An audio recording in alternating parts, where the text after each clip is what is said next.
In the brutal crucible of the Second World War, the United States faced a monumental challenge to arm, equip, and sustain millions of men scattered across every corner of the globe.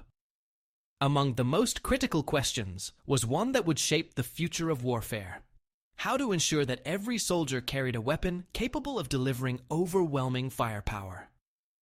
This is the story of how America, a nation that entered the war still relying on bolt-action rifles from the First World War, transformed itself into an arsenal of democracy and placed a rapid-firing firearm into the hands of virtually every fighting man. When the United States joined the war in December 1941, its army was still equipped primarily with the M1 903 Springfield rifle, a 5-round bolt-action weapon that dated back to 1903. It was accurate and reliable, but painfully slow.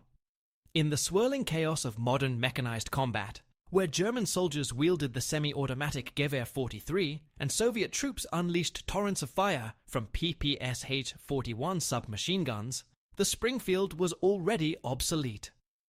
American commanders understood that a soldier's ability to lay down sustained fire would often mean the difference between life and death, not just for him, but for his entire unit. The man who would solve this problem was John C. Garand, a Canadian-born engineer working for the U.S. government's Springfield Armory. His masterpiece, the M1 Garand, was a semi-automatic rifle that fired 8 rounds from an internal clip. Unlike the Springfield, which required the shooter to manually work the bolt between each shot, the Garand cycled automatically with each trigger pull. This innovation allowed American infantrymen to deliver accurate, continuous fire at a rate far beyond that of their enemies. General George S. Patton famously called it the greatest battle implement ever devised. But producing a revolutionary weapon was only half the battle. The true challenge lay in supplying millions of them, and doing so in the shortest possible time. The United States embarked on one of the largest industrial mobilizations in history.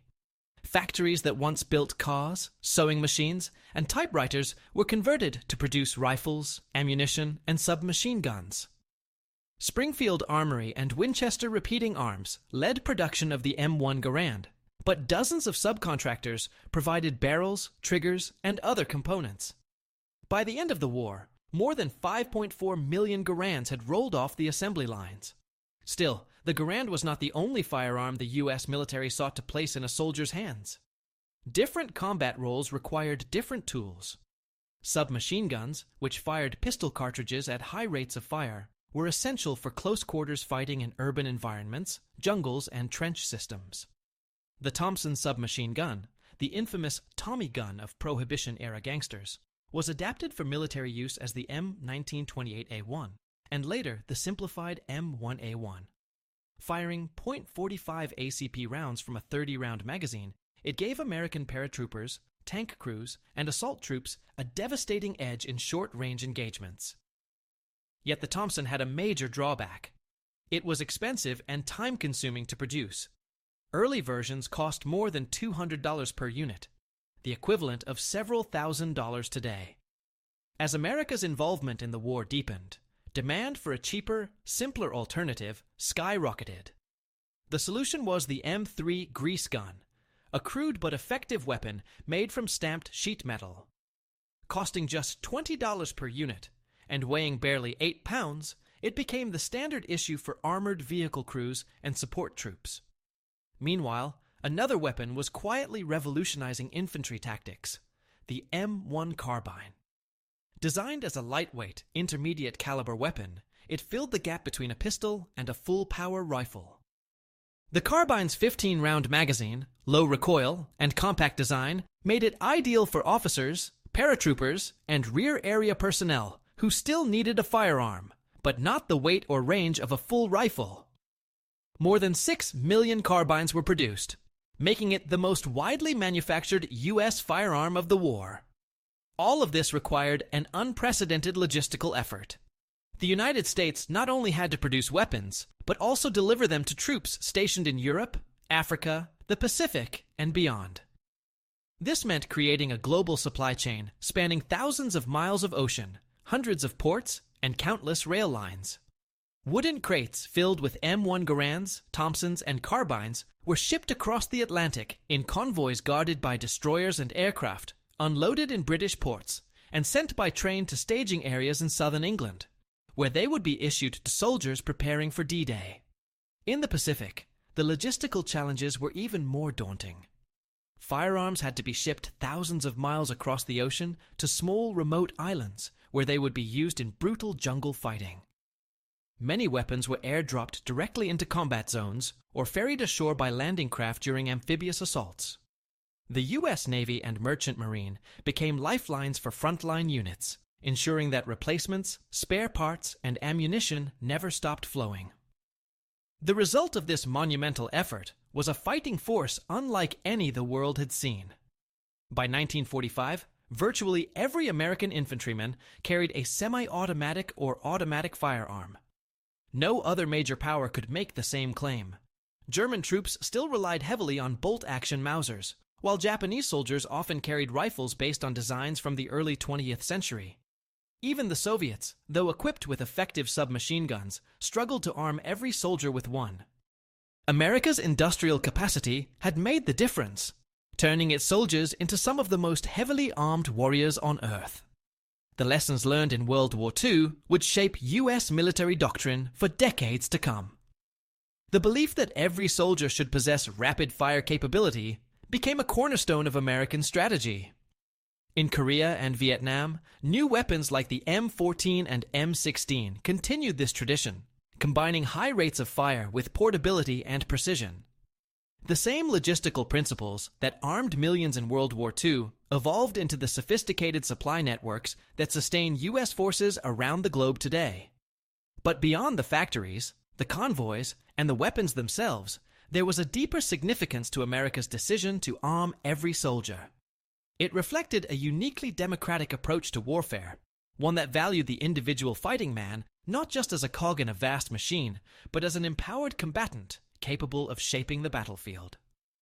A soldier armed with a semi-automatic rifle was not merely following orders. He was an active participant in the fight, able to deliver decisive firepower on his own initiative. This philosophy was evident in countless battles, from the hedgerows of Normandy to the volcanic slopes of Iwo Jima. In small unit actions, where decisions were made in seconds and victory often depended on individual initiative, the firepower carried by American troops frequently turned the tide. Squads equipped with Garands and Thompsons could lay down suppressive fire, maneuver aggressively, and seize ground that might have been impossible to take with slower-firing weapons. The impact of America's armament strategy went far beyond the battlefield. It fundamentally altered how wars were fought, how soldiers perceived their own power, and how military planners envisioned the future of combat. A fully armed soldier was no longer just a body in a formation. He was a mobile, autonomous source of firepower, capable of influencing the outcome of an engagement without waiting for artillery, tanks, or air support. On the tactical level, this shift was revolutionary. Before World War II, infantry doctrine in most armies was built around massed formations and concentrated fire from heavy weapons. Individual riflemen were often seen as relatively insignificant, their bolt-action rifles little more than tools for harassing fire. But with every American soldier carrying a semi-automatic rifle or automatic weapon, infantry tactics could evolve. Squads became more flexible and aggressive. They could advance under their own covering fire, use suppressive fire to pin down the enemy, and exploit gaps in enemy lines without waiting for heavier support. This transformation was vividly demonstrated during the Normandy campaign in 1944. In the dense bocage country of northern France, where high hedgerows and narrow lanes turned every field into a potential ambush site, small unit tactics decided battles. American squads, each equipped with Garands, carbines, and submachine guns, often outgunned German units that still relied on bolt-action Mausers. The result was an unmatched ability to maneuver under fire, a capability that proved decisive as Allied forces pushed inland from the beaches. The psychological effect of this firepower was equally profound. Soldiers knew that they were not outmatched in a firefight. They trusted their weapons, and by extension, their nation's industrial might, to sustain them. Veterans often recalled the confidence they felt knowing that their rifle could fire 8 rounds in rapid succession, or that their squad carried enough automatic firepower to repel an enemy charge. This morale boost cannot be overstated. In war, confidence is as critical a weapon as any rifle or machine gun. The logistical backbone that supported this transformation was itself a feat of engineering and organization. The U.S. Army Ordnance Department oversaw a vast network of manufacturing plants, testing facilities, and transportation hubs. Quality control was rigorous. Weapons were proof-fired, inspected, and packed with spare parts and cleaning kits before being shipped overseas. Ammunition plants operated around the clock, producing billions of rounds to feed the hungry semi-automatic rifles and submachine guns in the field. By 1945, U.S. factories were producing over 40 billion rounds of small arms ammunition per year, enough to supply every soldier with thousands of cartridges. The supply system extended beyond weapons and ammunition. Specialized units were created to repair and refurbish firearms in the field. Mobile ordnance workshops followed frontline troops, replacing worn barrels, fixing jammed actions, and ensuring that weapons stayed in fighting condition. This attention to detail kept America's arsenal functioning at peak efficiency even in the harshest environments, from the freezing forests of the Ardennes to the steaming jungles of the Philippines. The influence of America's World War II armament philosophy continued long after the guns fell silent. In the early Cold War years, U.S. military doctrine emphasized the individual rifleman as the core of the fighting force. The M1 Garand was eventually replaced by the select-fire M14, and later by the lightweight, high-capacity M16, but the principle remained the same. Every soldier should have a weapon capable of sustained, effective fire. Even today, the M4 Carbine, standard issue for U.S. forces, embodies this legacy, compact, reliable, and capable of automatic fire when needed. This philosophy also shaped global military trends. Nations around the world observed the effectiveness of American small arms doctrine and adapted their own strategies accordingly. Post-war Germany developed the G3 battle rifle. The Soviet Union refined its AK-47 to equip every infantryman with automatic firepower, and NATO standardized its small arms calibers to ensure logistical compatibility across Allied forces. The idea that every soldier deserved, and required, a rapid-firing personal weapon became a universal truth of modern warfare. It is worth noting, however, that this achievement did not come without cost. Arming millions of soldiers with semi-automatic and automatic weapons required immense financial and industrial resources. Entire sectors of the American economy were redirected toward arms production. Civilian industries adapted to military contracts, and the workforce, including millions of women, shifted from consumer goods to weapons manufacturing.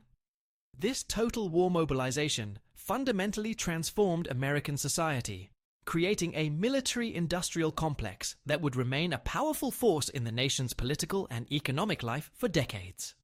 Moreover, the sheer abundance of small arms had unintended consequences. After the war, millions of surplus rifles, carbines, and submachine guns flooded the global market. Many found their way into the hands of revolutionary movements, guerrilla fighters, and newly formed national armies. The same weapons that had armed the arsenal of democracy now fueled conflicts across Asia, Africa, and Latin America, a legacy of firepower that still echoes today. Yet, despite these complexities, the central fact remains undeniable. America's determination to arm every soldier fundamentally changed the nature of 20th century warfare. It was not simply a matter of producing more weapons than anyone else. It was about reimagining the soldier's role on the battlefield, about trusting him with the tools to act decisively, and about harnessing the full might of a modern industrial society in service of that goal. The M1 Garand, the Thompson, the M3 grease gun, and the M1 Carbine were more than just weapons. They were symbols of a nation's will to equip its sons with the best tools available, no matter the cost. Together, they represented a new philosophy of warfighting, one in which individual firepower and initiative were paramount. They turned the American infantryman into a formidable force, capable of meeting, and often overwhelming, any enemy on any front. By the time the war ended in 1945, the United States had armed more than 16 million men and women in uniform. Nearly every one of them carried a firearm that embodied the cutting edge of small arms technology. In countless battles across Europe, the Pacific, and North Africa, that firepower proved decisive. It helped storm beaches, capture cities, and topple empires. And it ensured that, in the great struggle against tyranny, America's soldiers never went into battle underarmed. Today, when we look back at the Second World War, it is easy to focus on the tanks, the bombers, and the aircraft carriers. But it was the rifleman, the ordinary soldier with a weapon in his hands, who ultimately bore the burden of victory. And thanks to the United States' unparalleled commitment to arming him, he went into battle not as a pawn, but as a force to be reckoned with. The legacy of that decision lives on. Modern American soldiers carry advanced rifles with optics, modular components, and precision engineering. The direct descendants of the M1 Garand and the Thompson. They operate within a logistical machine capable of supplying not just weapons, but an entire ecosystem of technology and support. And they continue to embody the same principle that guided American planners 8 decades ago: that every soldier deserves the firepower to fight, to survive, and to win. In the final analysis, America's decision to supply every soldier with an automatic or semi-automatic weapon was not just a logistical triumph. It was a statement of belief, a belief in the power of the individual, in the value of preparation, and in the idea that freedom's defenders should never enter the fray with anything less than the best. It was a belief forged in the fires of war and carried forward into the uncertain battles of the future. And it remains to this day one of the defining features of American military power.